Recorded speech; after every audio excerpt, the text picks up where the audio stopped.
I woke up at 6 in the morning to find the word leave spray painted across my garage door in bold red letters.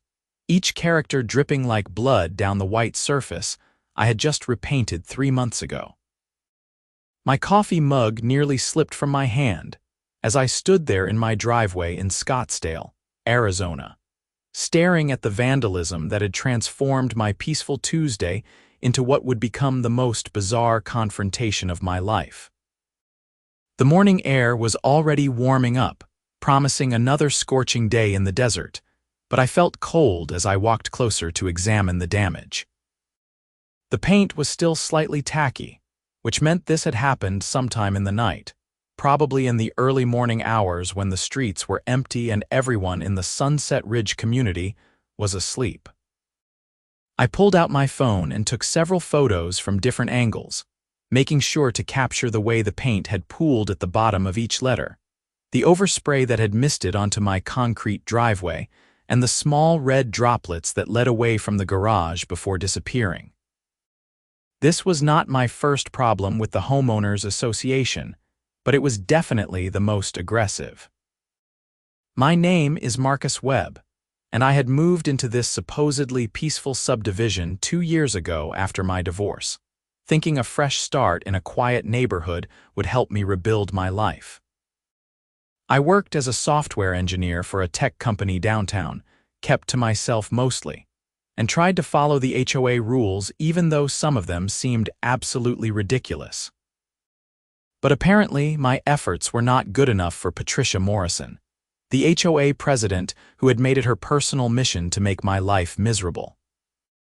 Patricia, or Patty as she insisted everyone call her, was the textbook definition of a Karen. She was 53 years old with a blonde bob haircut that looked like it had been styled with a ruler, always wore pastel-colored polo shirts tucked into khaki capris, and had the kind of voice that could cut through concrete when she was complaining about something.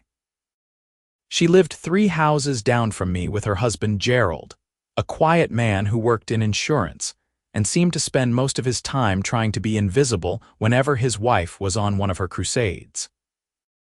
The problems with Patricia had started about 8 months ago when I installed solar panels on my roof.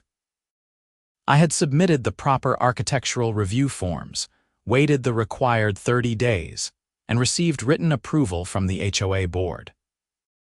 But the day after the installation was complete, Patricia was knocking on my door with a clipboard and a scowl, insisting that the panels were not the approved color and that they violated some obscure aesthetic guideline buried in Section 14, subsection C of the Covenant Rules.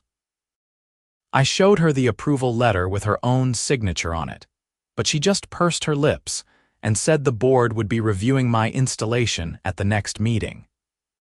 That meeting turned into a 3-hour nightmare where Patricia projected photos of my roof onto a screen in the community center, like I had committed some architectural war crime. She brought charts comparing my solar panels to approved installations in other neighborhoods, none of which were actually in our HOA. She read testimonials from neighbors who claimed my panels created a glare that was blinding them, even though my panels faced south and could not possibly reflect light toward any of their windows. In the end, the board voted 4-1 to let my panels stay, with Patricia being the only dissenting vote.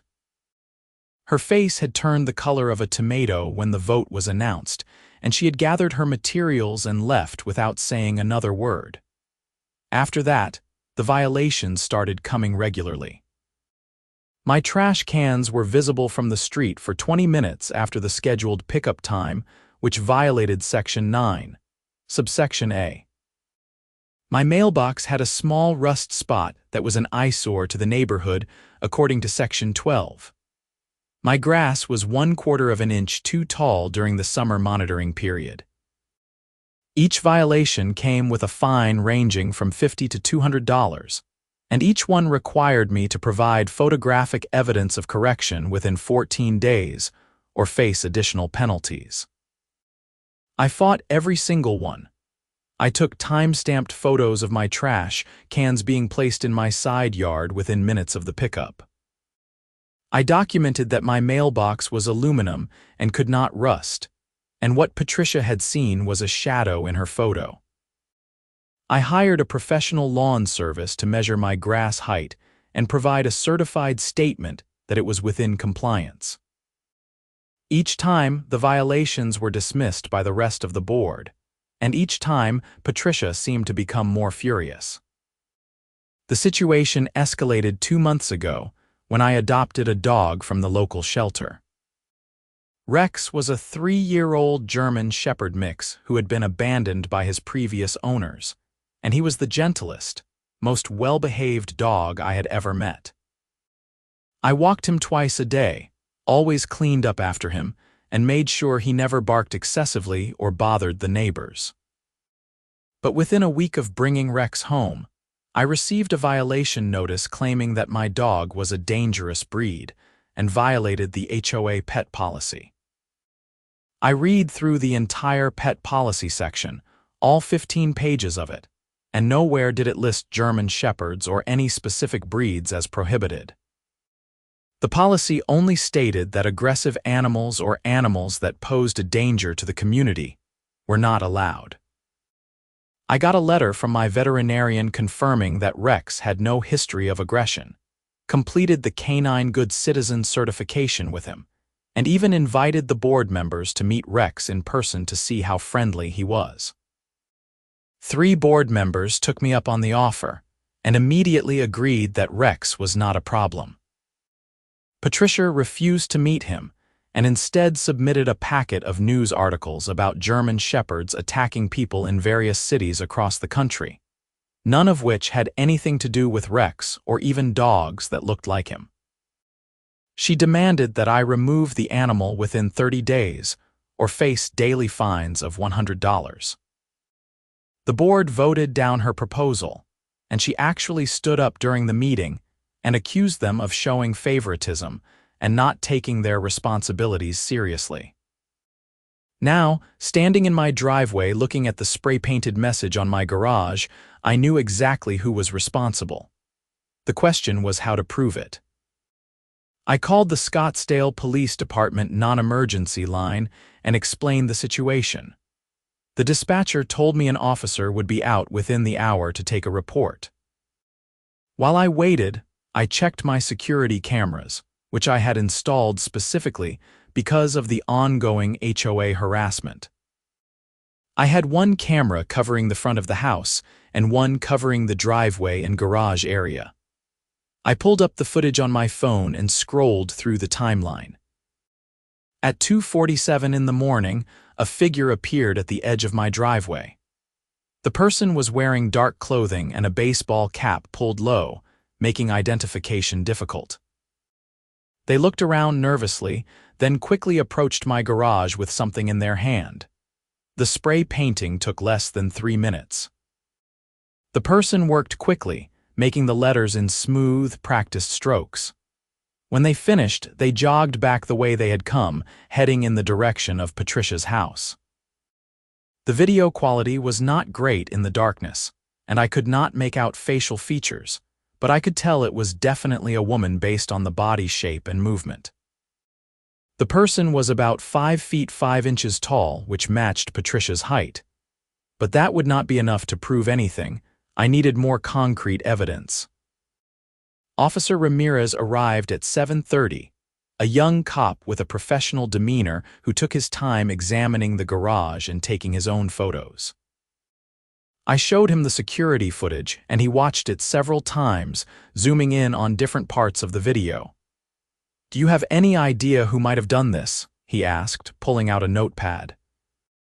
I explained the entire history with Patricia Morrison, trying to keep my tone neutral and factual.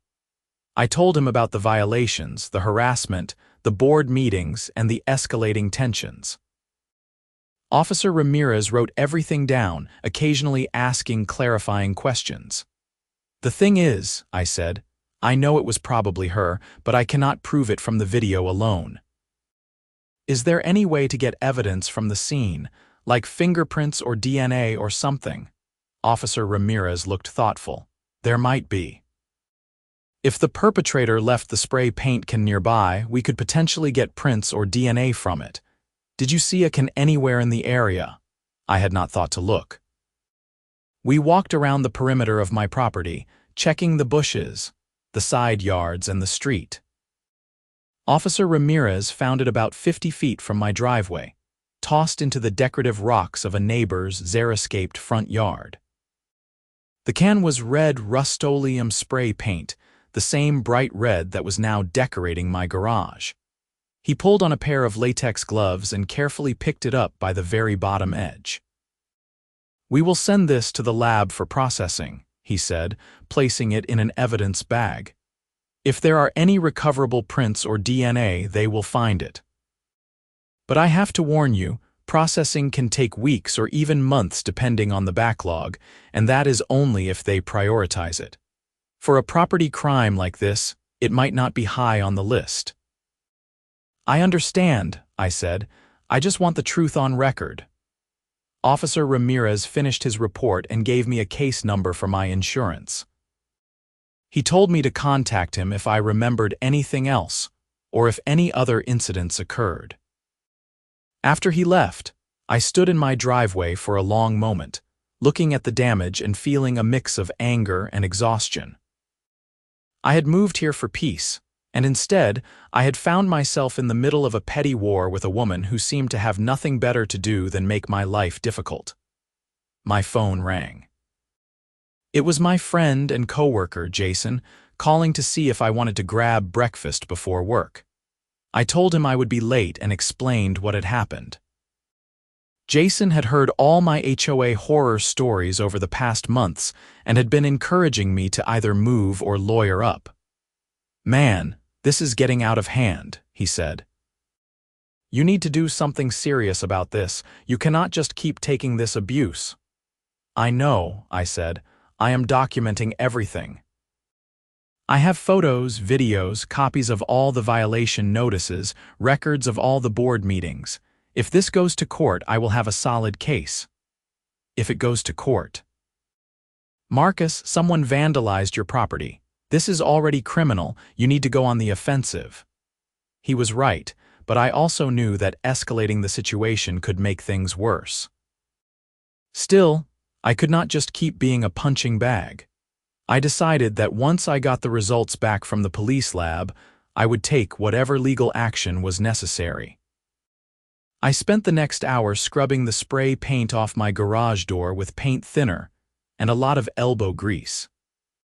The paint came off, but it left a faint stain on the white surface that would probably require a fresh coat of paint to fully cover. I took photos of the staining for my records, then got cleaned up and headed to work. The office provided a welcome distraction. I had a major project deadline coming up, and losing myself in code was exactly what I needed. But throughout the day, I kept thinking about the spray paint sitting in some evidence lab, potentially holding the key to proving what Patricia had done. 3 days later, I received another violation notice in my mailbox. This one claimed that I had an unauthorized structure in my backyard that violated the architectural guidelines. I read the notice 3 times, trying to figure out what they were talking about. I went into my backyard and looked around. The only thing that could remotely be considered a structure was a small wooden bench I had built last month to sit on while Rex played in the yard. It was 2 feet high, 3 feet wide, and made from untreated pine. According to the HOA guidelines, structures under 4 feet in height and not permanently affixed to the ground did not require approval. I took detailed measurements and photos of the bench, documenting that it met all the criteria for exemption. I also pulled out my copy of the covenant rules and highlighted the relevant section. Then I drafted a response letter citing the specific rule that exempted my bench from requiring approval, attached my evidence, and submitted it to the HOA board with copies to all members. Patricia responded personally via email within 2 hours. Her message was curt and condescending, stating that my interpretation of the rules was incorrect and that any wooden structure was subject to approval regardless of size. She demanded that I remove the bench within 7 days or face a daily fine of $75. I forwarded her email to the other board members with a simple note asking for their interpretation of the rule, as written. Within a day, I had responses from 3 of them agreeing with my interpretation and stating that the bench did not require approval. The 4th member, Gerald Morrison, Patricia's husband, did not respond at all. At the next board meeting, which I attended via Zoom, Patricia tried to bring up my bench as an agenda item. The board president, a retired accountant named Robert Chen, shut her down immediately. "Patricia, we have already addressed this issue via email. Marcus is in compliance with the rules. We need to move on to actual business." Patricia's face tightened. "This is actual business. We cannot allow residents to just build whatever they want without oversight. Today it is a bench, tomorrow it could be a shed or a gazebo." "But it is not a shed or a gazebo," Robert said firmly. "It is a small bench that is clearly exempt under Section 18, subsection B." "This discussion is over." I watched Patricia through my computer screen as she sat back in her chair, her arms crossed tightly across her chest. She spent the rest of the meeting in silence, her jaw clenched so tight I thought she might crack a tooth. When the meeting ended, she was the first to disconnect. I should have known that would not be the end of it. 2 weeks after the garage incident, I came home from work to find a notice taped to my front door. It was not an HOA violation this time. It was a cease and desist letter from a lawyer named Donald Shepard, claiming that I was harassing Patricia Morrison and creating a hostile environment within the community. The letter alleged that I had made threatening statements about her at board meetings, that I had confronted her aggressively in public, and that I had been spreading false rumors about her to other residents. None of it was true. I had never confronted Patricia anywhere except in official board meetings, and even then, I had always kept my statements factual and professional. I had not spread any rumors because I did not gossip with my neighbors. The whole thing was absurd, but it was also calculated. She was trying to paint me as the aggressor, probably to cover her own behavior. I immediately contacted a lawyer of my own. Her name was Jennifer Ortiz, and she specialized in HOA disputes and property law. I had found her through an online search a few weeks earlier and had already had a consultation with her about my ongoing issues. When I called her about the cease and desist letter, she asked me to scan and email it to her right away. "This is a common tactic," Jennifer explained when she called me back after reviewing the letter. "When someone knows they are in the wrong, they try to flip the script and make themselves look like the victim. Do not worry about this letter. It has no legal teeth. None of the allegations are specific enough to be actionable, and based on everything you have told me and shown me, you have been the model of restraint." "So what do?" I asked. "I will draft a response to her attorney explaining that the allegations are false, and that we have extensive documentation of Miss Morrison's pattern of harassment toward you. I will also put them on notice that if this continues, we will be filing a civil suit for harassment and possibly seeking a restraining order." Will that make things worse? It might make things more intense in the short term, but you need to establish boundaries. She cannot be allowed to think she can do whatever she wants without consequences. Jennifer sent her response letter 3 days later. I did not hear anything back from Patricia's attorney, but I noticed that Patricia stopped attending the monthly board meetings.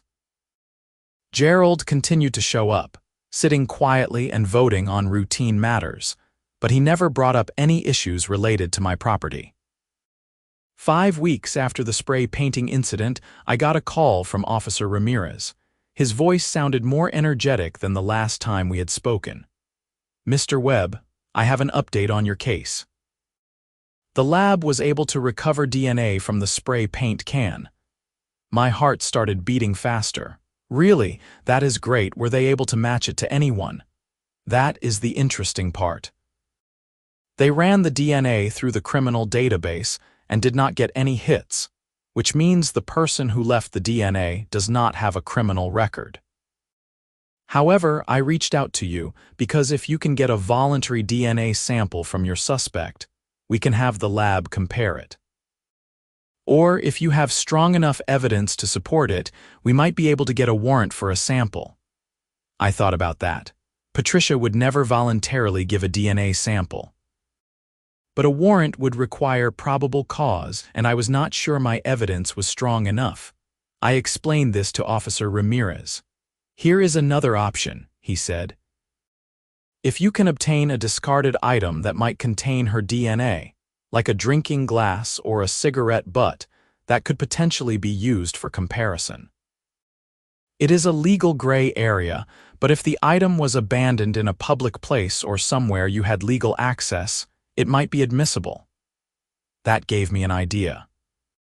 The HOA held a community event every year in late spring, a neighborhood barbecue in the community park. It was coming up in 2 weeks. Patricia always attended because it gave her an opportunity to hold court and remind everyone that she was the president. If I could get a cup or utensil she used and then discarded, that might work. Let me see what I can do, I told Officer Ramirez. I will call you back. The Sunset Ridge annual spring barbecue was held on a Saturday afternoon in the small park at the center of the subdivision. There were grills set up with hot dogs and hamburgers, tables with potluck sides, and a bounce house for the kids.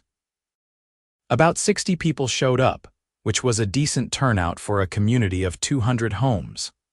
I arrived early and helped set up tables, trying to blend in and be sociable. Patricia arrived about 30 minutes later with Gerald trailing behind her, carrying a large bowl of potato salad. She was wearing a pink polo shirt with the HOA logo embroidered on it and white capris. She immediately started directing people on where to put things and how to organize the food tables, despite the fact that there was already a volunteer committee handling everything. I kept my distance and watched. Patricia poured herself a lemonade from one of the large dispensers and took a can of diet soda from a cooler. She drank from both throughout the afternoon, setting them down on various tables as she moved around talking to people. I noticed that she kept track of her drinks, bringing them with her when she moved to a new group. This was going to be harder than I thought. I could not just walk up and grab her cup without people noticing. I needed her to actually discard something. About an hour into the event, I saw my opportunity. Patricia finished her can of soda and walked over to one of the trash bins set up around the park. She tossed the can into the recycling section, then walked away to talk to a group of women near the bounce house. I casually walked over to the bin, pretending to throw away my own trash. I reached into the recycling section and pulled out her can, which still had her lipstick mark on the rim. I slipped it into a plastic bag I had brought for this exact purpose and tucked it into my pocket. I felt like a spy doing something ridiculous, but I also felt a surge of satisfaction. If this worked, I would finally have proof. I stayed at the barbecue for another hour to avoid looking suspicious, then headed home and immediately called Officer Ramirez. He agreed to meet me at the police station, where I could turn over the can as potential evidence. He explained that the lab would extract DNA from the rim where Patricia had drunk from and compare it to the DNA found on the spray paint can. "How long will this take?" I asked. "Could be anywhere from 2 to 8 weeks depending on the lab's workload," he said. "But since we already have the baseline DNA from the paint can, it should be faster than the initial processing." 2 weeks passed. Then 4. I tried to be patient, focusing on work and spending time with Rex. The HOA violations had stopped completely, which I found both relieving and suspicious. Either Patricia had backed off, or she was planning something bigger. In late May, almost exactly 8 weeks after I had turned in the soda can, Officer Ramirez called me with news that would change everything. "Mr. Webb, we got the lab results back. The DNA from the soda can is a match to the DNA found on the spray paint can. Same person, no doubt about it." I felt a rush of vindication mixed with anger. So it was Patricia Morrison. She actually did it. According to the DNA evidence, yes. The person who drank from that soda can is the same person who handled the spray paint can used to vandalize your garage. That is enough for me to move forward with charges. What happens now? I will be speaking with the county attorney's office about filing criminal charges. This would likely be charged as criminal damage, which in Arizona is a Class 1 misdemeanor for damage under $250.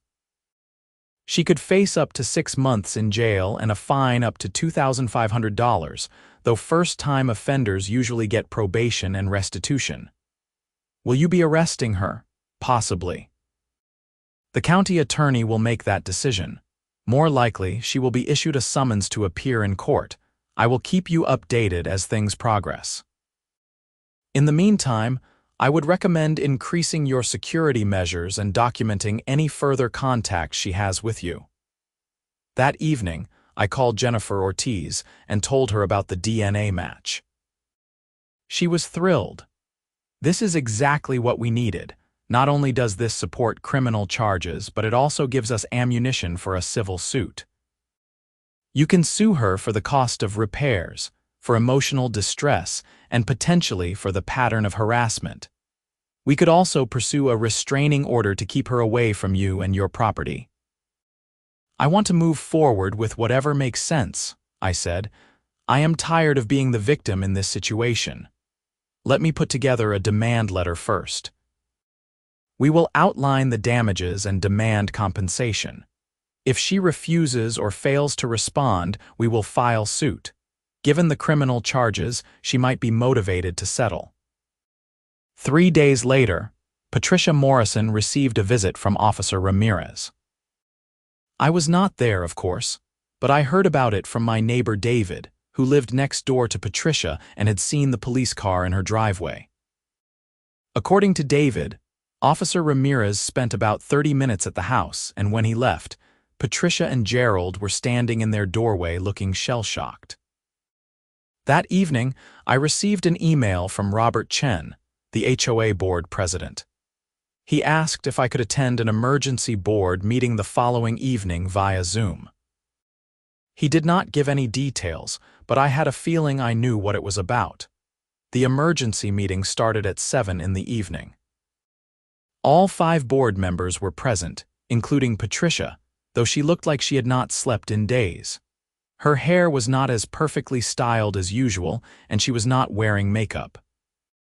Gerald sat next to her, looking uncomfortable. Robert Chen started the meeting with a grim expression. I am calling this emergency session to address a serious matter that has come to the board's attention. Patricia, would you like to explain to the board what you explained to me this afternoon? Patricia cleared her throat. Her voice was shaky. I have been informed by the Scottsdale Police Department that I am being charged with criminal damage related to an incident involving Marcus Webb's property. I want the board to know that this is all a misunderstanding and that I am going to fight these charges vigorously. A misunderstanding. I could not keep the disbelief out of my voice. Patricia, the police have DNA evidence that proves you spray-painted my garage. That is not a misunderstanding. That is a crime. Her face flushed. The DNA evidence is unreliable. My attorney says there are all kinds of problems with chain of custody and contamination. This is not going to hold up in court. Patricia, Robert said carefully, regardless of whether you believe you will be convicted, the fact remains that you have been charged with a crime against a resident of this community while serving as the HOA president. That creates a serious problem. I do not see how you can continue in your position under these circumstances. You are going to remove me because of false accusations. Patricia's voice rose. After everything I have done for this community, I have been president for 6 years. I have kept this neighborhood looking beautiful and maintained property values while the rest of you just went along with whatever I said. And now you are going to throw me out because some newcomer with an agenda has fabricated evidence against me. The police do not fabricate DNA evidence, I said. And I have not done anything except defend myself against your constant harassment. Harassment? You violated the rules repeatedly and then played victim when I tried to enforce them. Patricia, that is enough. Robert's voice was firm. The board is not here to litigate the criminal case. We are here to determine whether you can continue serving as president given the current circumstances. I am proposing that you resign from your position effective immediately. If you refuse, I will call for a vote to remove you. Patricia looked around at the other board members, clearly expecting support, but they all avoided her eyes. Even Gerald looked down at the table. Fine, she said finally, her voice bitter. I resign. I hope you all are happy when this neighborhood falls apart without me. She disconnected from the Zoom call. Gerald mumbled something about needing to go and disconnected as well. The remaining board members sat in silence for a moment. I am sorry you had to deal with all of this, Marcus, Robert said. Looking back at the records, it is clear that Patricia was targeting you unfairly. The board should have stepped in sooner. I appreciate you saying that, I said. I just want to live in peace. That is all any of us want. We will be electing a new president at next month's meeting. In the meantime, I will serve as interim president. If you have any further issues, please reach out to me directly. The criminal case against Patricia Morrison moved slowly through the system. She hired an expensive defense attorney who filed several motions to suppress the DNA evidence, arguing that the soda can collection violated her Fourth Amendment rights. The motions were denied.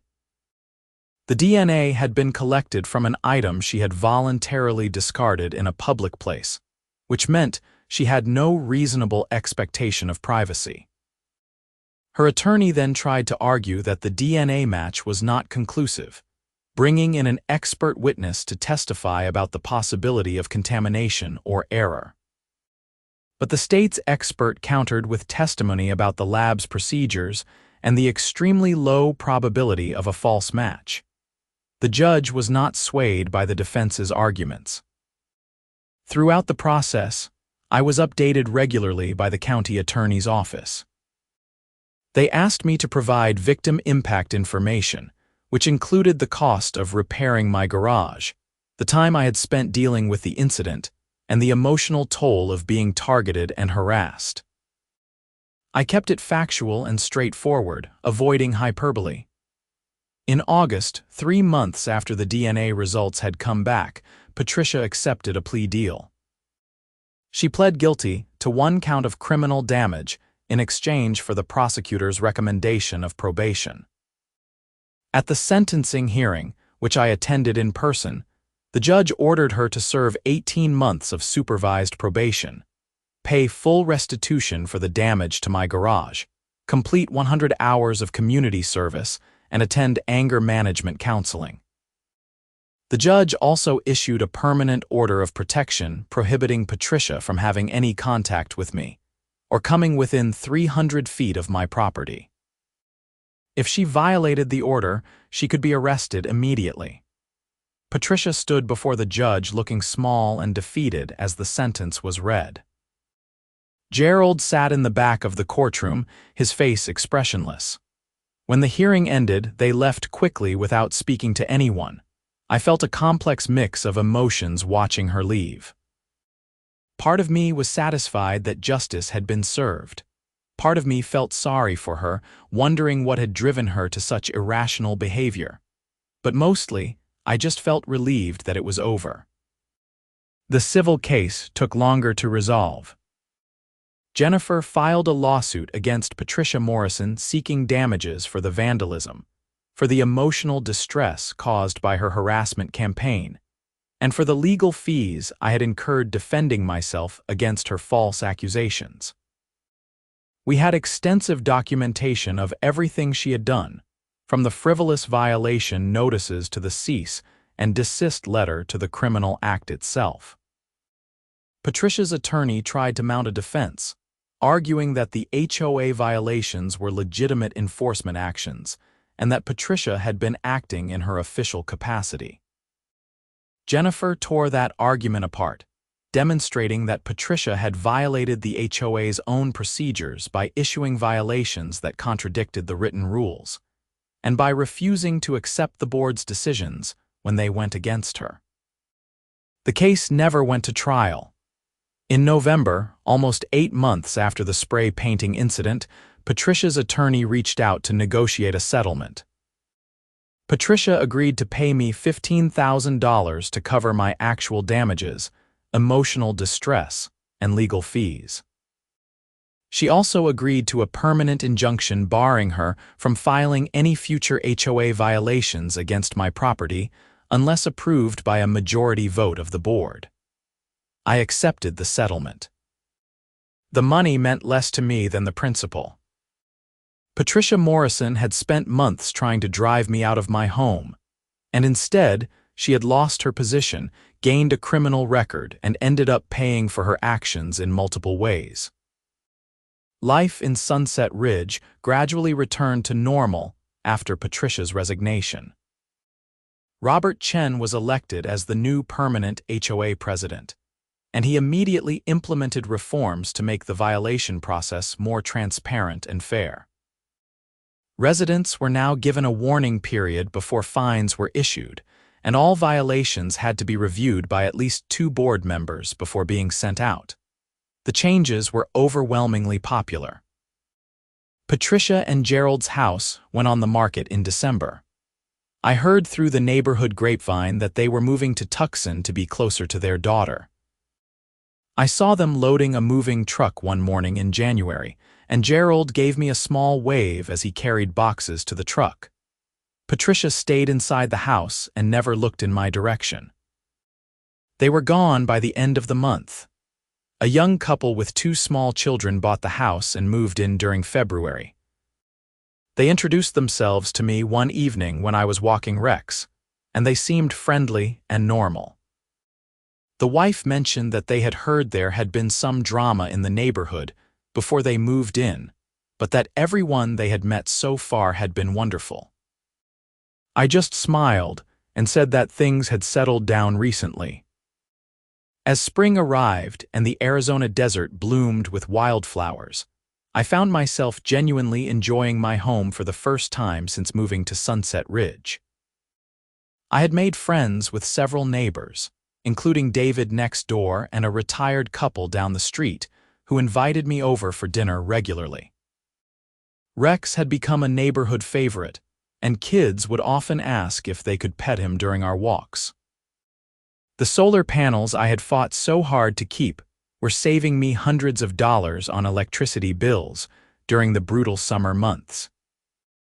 The bench in my backyard became my favorite spot to sit with my morning coffee, watching Rex chase lizards and enjoy the sunshine. The garage door, which I had repainted one final time, was clean and white and free of any messages telling me to leave. I never did leave. This was my home, and I had fought for the right to live here in peace. The experience with Patricia Morrison had been exhausting and stressful, but it had also taught me something valuable about standing up for myself and not backing down when someone tries to bully me out of what is rightfully mine. Sometimes, late at night when I was sitting on my back patio looking up at the stars, I would think about Patricia and wonder if she had learned anything from what happened. I hoped that the anger management counseling had helped her understand why she had become so obsessed with controlling her neighbors and why she had eventually crossed the line into criminal behavior. But I also knew that some people never learn, never change, never take responsibility for their actions. What mattered to me was that I had taken responsibility for mine. I had documented everything, gathered evidence, involved the proper authorities, and pursued justice through the legal system. I had not retaliated or escalated or done anything that would have compromised my own integrity. When someone had tried to paint leave on my garage, I had responded by staying, by fighting back legally and ethically, and by proving that I belonged here just as much as anyone else. The DNA evidence had been the key that unlocked everything. Without it, the case would have been my word against Patricia's, and who knows how that would have turned out. But science does not lie. The DNA from the spray paint can match Patricia Morrison, not her husband Gerald, as she had apparently hoped people might assume if the can was ever found.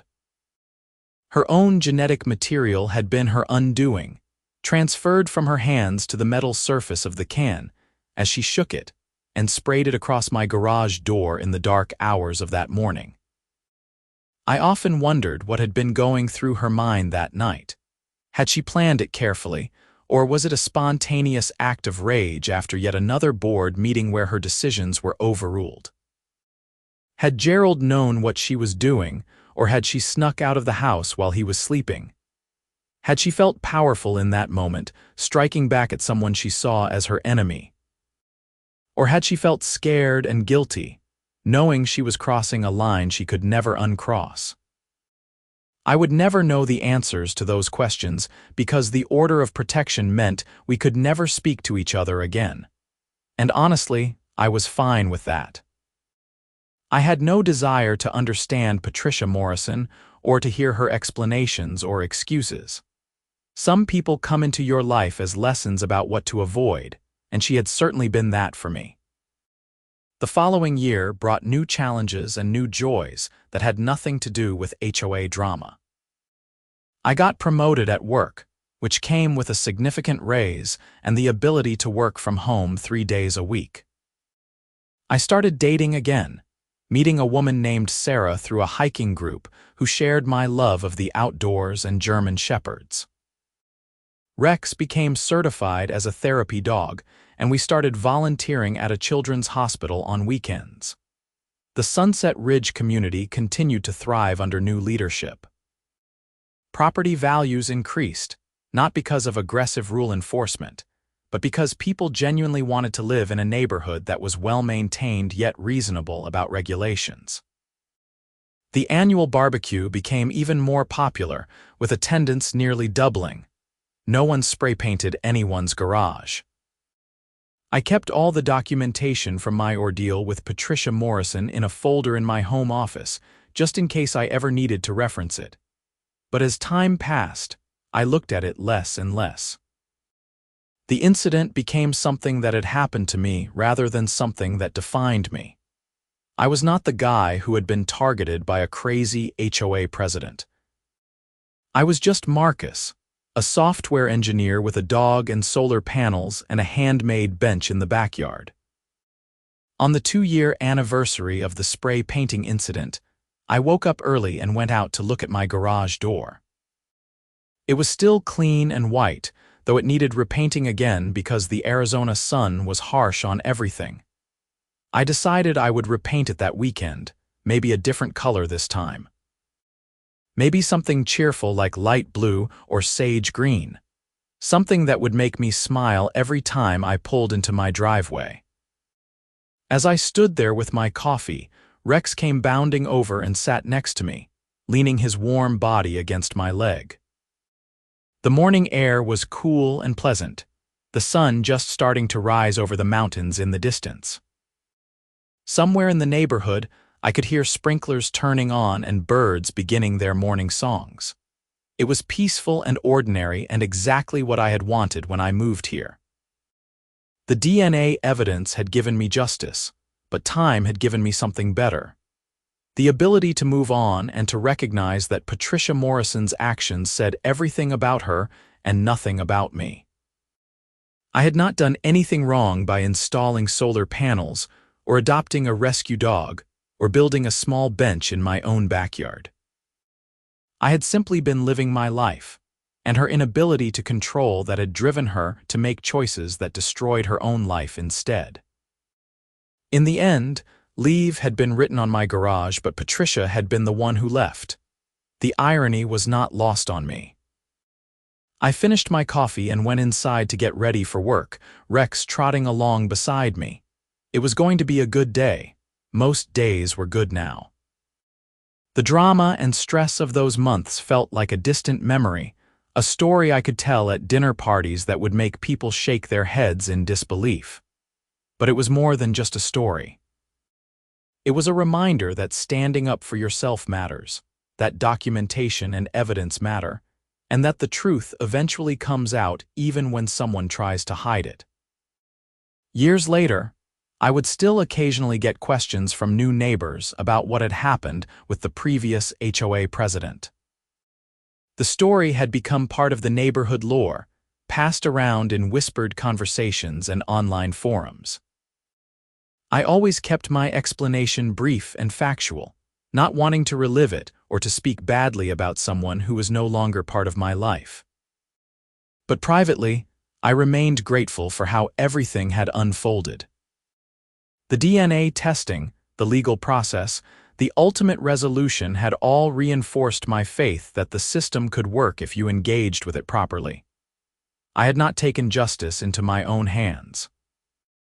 I had not confronted Patricia physically or responded to her vandalism with more vandalism. I had documented, reported, and let the professionals do their jobs. Officer Ramirez had moved on to a detective position, and I saw him occasionally around town. We would nod to each other with mutual respect, both of us knowing we had been part of something that, while small in the grand scheme of things, had mattered enormously to the people involved. Jennifer Ortiz had taken on several other HOA cases after successfully representing me, and she had told me that my case had become one she referenced when talking to potential clients about the importance of thorough documentation. The spray paint can itself, the piece of evidence that had changed everything, was probably sitting in some evidence storage facility, tagged and cataloged and forgotten by everyone except the few people whose lives it had impacted. Such a simple object to have such significance. A metal cylinder filled with pigment and propellant, handled by someone who never imagined that her DNA would be lifted from its surface and used to prove her guilt. Patricia Morrison had probably touched thousands of objects throughout her life without consequence. But that one spray paint can, purchased probably from a local hardware store, had been her downfall. She had held it, shaken it, pressed the nozzle, and in doing so had left microscopic traces of herself behind. Those traces, invisible to the naked eye, had been enough to unravel her carefully constructed life as the powerful HOA president who could do whatever she wanted. I hoped, in whatever life she had built in Tucson, that she had found some peace. I hoped the counseling had helped her understand her behavior and change it. I hoped Gerald had found some relief from living under her shadow. But mostly, I hoped that she never targeted anyone else the way she had targeted me, because some people might not have the resources or the determination to fight back. As for me, I had learned valuable lessons about resilience, about the importance of knowing your rights, and about the power of persistence. I had learned that bullies often back down when confronted with consequences, and that institutions like HOAs are only as good or as bad as the people who run them.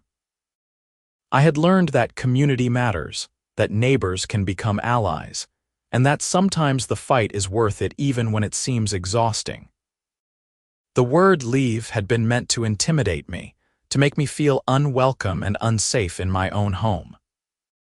Instead, it had become a turning point that led to positive changes not just for me, but for the entire community. Patricia's reign of petty tyranny had ended, and a more reasonable approach to neighborhood governance had begun.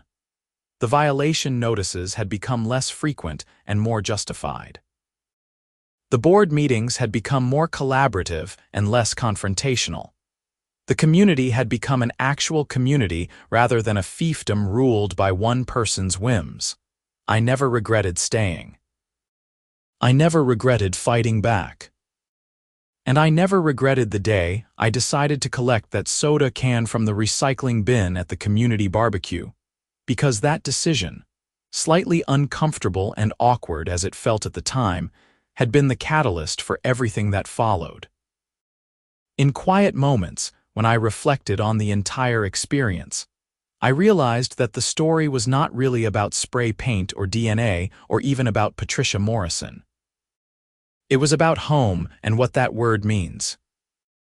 Home is supposed to be the place where you feel safe, where you can be yourself, where you are not constantly looking over your shoulder waiting for the next attack.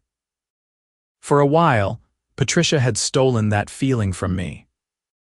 But I had taken it back, not by leaving, not by giving in, but by standing my ground and insisting on my right to exist peacefully in the space I had chosen. The garage door was just a garage door. The spray paint was just spray paint. But they had represented something larger, an attempt to control me through fear and intimidation. And the DNA evidence was not just scientific data. It was proof that actions have consequences, that the truth matters, and that justice, while sometimes slow, can prevail. As spring turned to summer once again, I found myself exactly where I wanted to be, sitting on my backyard bench with Rex at my feet, solar panels humming efficiently above me, and the peaceful sounds of a neighborhood at ease all around me. The past was the past, documented and filed away. The present was good, and the future looked even better. I had painted the garage door sage green, and it looked fantastic. Sarah had helped me pick the color, and we had made a weekend project out of it, laughing and getting paint on ourselves and eating takeout on the driveway while we waited for coats to dry. No one had spray-painted any messages on it since. No one ever would again. Because the message had been received loud and clear by everyone involved. This was my home, I was here to stay, and anyone who had a problem with that could take it up with the justice system just like Patricia Morrison had. The DNA did not lie, the law had worked, and I had won not by being aggressive or cruel, but simply by refusing to be victimized and by trusting that the truth would be enough. And it had been. More than enough.